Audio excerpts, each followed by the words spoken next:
What's up, guys? My name is John Evans. I help thousands and thousands of athletes jump higher, get healthy, and regain their confidence. And in this video, we're gonna go over 5 jump technique mistakes that you're making. So number 1, being too tall into the approach. This decreases the distance that the center of mass can travel, which is super important when you're trying to maximize impulse, which dictates how high you will jump. Additionally, if you're too high, you can't load your legs optimally because the length-tension relationship in the muscle is not optimal, and you will not be able to generate as much tension in the muscle, which means you won't be jumping high.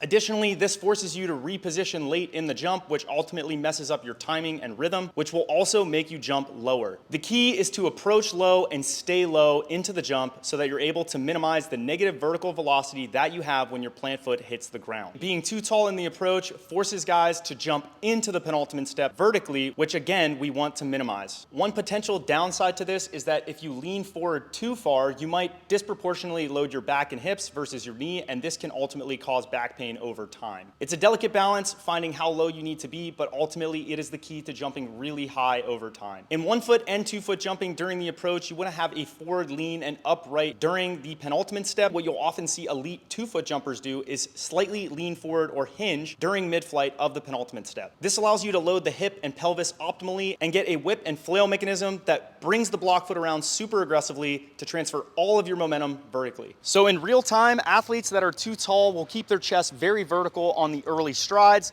They'll be running somewhat like this, and then they're forced to reposition and throw their chest forward during the penultimate stride. So when you do it wrong, it will look something like this.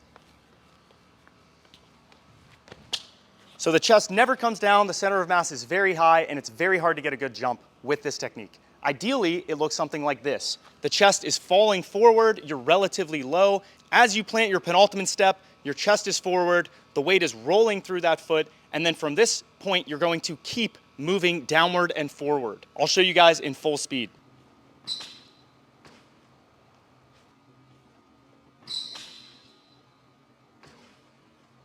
The second mistake you are making is you are running too fast too early. This makes it impossible to accelerate through the jump, and oftentimes guys will accelerate into the jump and then decelerate during the penultimate step, end up having the jump look disjointed or uncoordinated, and ultimately jump lower. We want momentum to build through the jump, and the most important step is the penultimate step. If you're running too fast too early, then you're going to be forced to decelerate during that stride and ultimately not transfer horizontal momentum vertically, which will crush your vertical. This ruins the timing and rhythm of the jump. How to fix this is you need to start slower with less steps. You want to start on the penultimate step in both 1 and 2 foot jumping and master this first. This is where the greatest acceleration needs to happen into the jump so that you're able, again, to transfer all of your momentum vertically. Once you master the first step, then you can add your second, third, and fourth step. I would not go much further than 4 steps unless you're a super elite jumper. Some cues that work really well for this is allowing yourself to feel the wind in your face progressively as you get through the jump. Another thing that works for me is feeling the energy build all the way through the takeoff and not to the takeoff.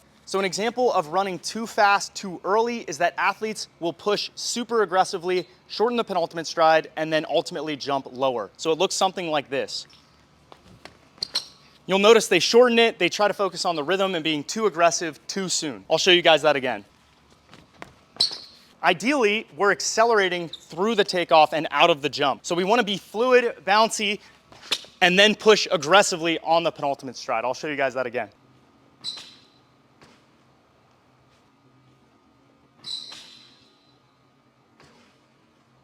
Real quick, if you're interested in having us coach you through each of these specific errors, then go to THPStrength.com and sign up right now. It's 90% off your first month, which comes out to about $12. We're so confident we'll help you jump higher that if you don't, we will refund you your $12. The third mistake that you're making is an awkward arm or leg swing during your jump. How this manifests is athletes will approach, they'll have their arms either in front of their body too long or behind their body too long. In 2 foot jumping, the arm swing is connected to the block foot and penultimate step. As the penultimate step comes behind the body, the arms should also come behind the body. As the block foot comes in front of the body, the arm swing should also come in front of the body. Oftentimes, you don't have to think about this, but if it looks wrong, then you need to fix it. One easy way to do this is doing walkthroughs around your house. If you ask a lot of elite jumpers, they'll tell you that they have done thousands and thousands of reps of jump technique. One easy way to accumulate those reps is by doing walkthroughs. In 2 foot jumping, there's something called a circular arm swing and something called a pendulum arm swing. In a pendulum arm swing, the arm arms start in front of the body, come behind the body during the penultimate step, and then swing upward aggressively with the block foot. In a circular arm swing, you'll see the arm swing across the body and then swing over the head. During the approach, the arms should stay relaxed, loose, and bouncy. They should stay low to the body and swing in unison with each step. One thing I've noticed with a lot of athletes is that when they add a step, they're switching which leg is forward, and this switches also which arm is forward. As a result, they'll end up mistiming their arm swing, and this takes a lot of reps to fix, but it is absolutely worth it and imperative to maximizing your movement pattern. In 1 foot jumping, there are 2 different types of arm swings. There is either a running arm action where you will actually chicken wing at takeoff as you drive your knee, and there is also a double arm swing. A double arm swing looks like you're clapping in front of your body as your penultimate step comes down, and then the arms swing behind your body very aggressively as you plant your foot. So athletes will run with their arms behind their body.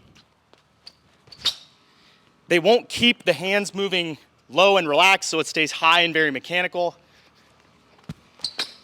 Ideally, the arms are relaxed down by the side, swing backward naturally with the block foot. Whew. I'll try to show you guys an example of 1 foot jumping now. I'll show you both the running arm swing and the double arm pendulum swing. So that's an example of a pendulum arm swing. Here's an example of a running arm swing.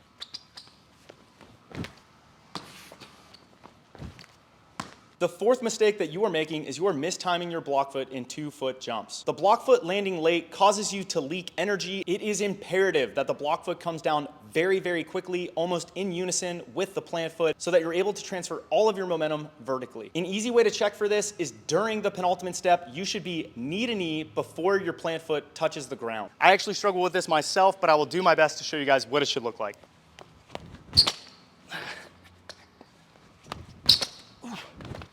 And last but not least, stepping into the jump. Isaiah and I have talked about this extensively, but we need to start switching the term from penultimate step to penultimate jump. It should feel like you're jumping into the jump. The penultimate step in 2 foot jumping is the most aggressive stride, arguably more aggressive than the actual takeoff. If you're an elite jumper or you watch elite jumpers, you've probably seen them plant around the free throw line or even behind the free throw line. One of the key ways to tell if you're doing this is if you are kicking your leg out like you're kicking a soccer ball and not driving your knee like a sprinter. If you've ever watched athletes bound, you'll notice that they drive the knee super aggressively, and the penultimate step is no different. You need to have a long, wide, strong push on the penultimate step. It should be super aggressive. I cannot emphasize this enough. Now, in contrast, 1 foot jumping is a step. You don't want to drive the knee, you want to keep the hips high, and you want to put your foot down in front of you with a very stiff, relatively straight leg. The more speed you have in 1 foot jumping, the smaller this stride will generally be. Now, I want to be clear, the distance that you travel will be higher if you're moving faster, but it will feel like you're putting your foot directly under your hips. In slower, more powerful jumps, you're going to end up taking a longer stride. This is a delicate balance because if you take a longer stride, you're going to have more time to push upwards. The downside is that you might lose elastic energy because you're throwing the foot too far in front of you. My recommendation is to try longer and shorter strides on 1 foot jumping to see what feels the most natural and most powerful, resulting in higher jumps. All right, guys, so these shoes are about 10 feet apart. Now, ideally, the actual distance of that stride is going to be about 9 feet. If you are more elite, it's going to be further. You'll notice Isaiah plants behind the free throw line, but his plant foot lands about 2 feet to 3 feet in front of the rim.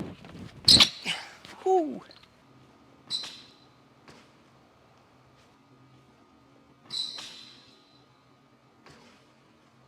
That's the video, guys. If you have questions, leave it in the comment section below.